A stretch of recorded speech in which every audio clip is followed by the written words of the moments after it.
السلام عليكم ورحمة الله وبركاته متابعيني الأعزاء، وأهلا ومرحبا بكم في حلقة جديدة من تفسير الأحلام. سوف أقدم إليكم اليوم تفسير رؤيا الأرانب في المنام للمرأة الحامل.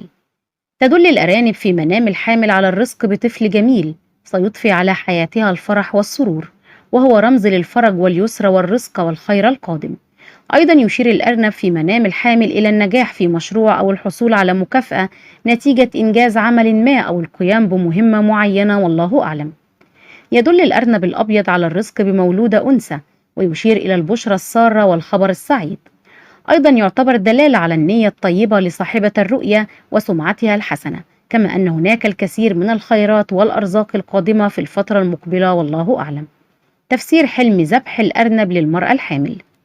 يدل ذبح الأرنب في منام الحامل على استعدادها لقدوم المولود الجديد وتجهيز كافة متطلباته، كما يدل على قدوم الرزق مع قدوم المولود الجديد، والله أعلم. فالرؤية جيدة وإيجابية وتحمل الكثير من الخير والرزق للحامل ولأهل بيتها.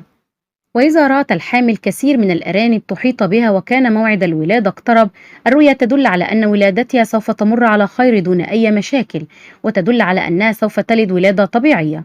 إذا رأت أن زوجها يهديها أرنب أسود اللون تدل على مشاكل وخلافات بينها وبين زوجها. إذا أعطاها زوجها أرنب أبيض فهذا دليل على حب زوجها لها وفرحته بحملها وتقديم العون والمساعدة لها أثناء فترة الحمل. وبشكل عام يشير حلم المرأة الحامل التي تحمل أرنب إلى طفل رضيع، وهذا مؤشر على سهولة الولادة واقتراب موعدها. حلم الأرنب النحيف في منام الحامل يظهر هذا الحلم أن الحامل تواجه بعض المشاكل أثناء الحمل والولادة، لكنها ستتغلب عليها وتتمتع بصحة جيدة هي والمولود. وإذا رأت الحامل أرانب والدة فهذا يشير إلى قرب ولادتها. وتشير رؤية أرنب جميل في المنام للحامل على ولادتها ولد جميل ذو أخلاق حميدة. ورؤية أرانب كثيرة للحامل في المنام يدل على كثرة ذريتها.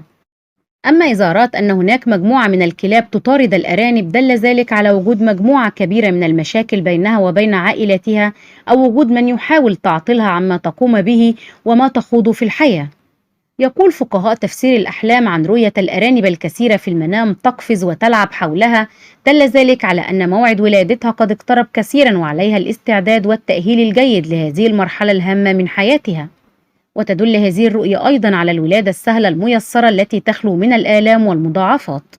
وإلى هنا تنتهي حلقاتنا، ونلقاكم في تفسير جديد. فلا تنسوا دعمنا دائما بالإعجاب بالفيديو والاشتراك في القناة وتفعيل الجرس ليصلكم دائما كل ما هو جديد لنا. إلى اللقاء، والسلام عليكم ورحمة الله وبركاته.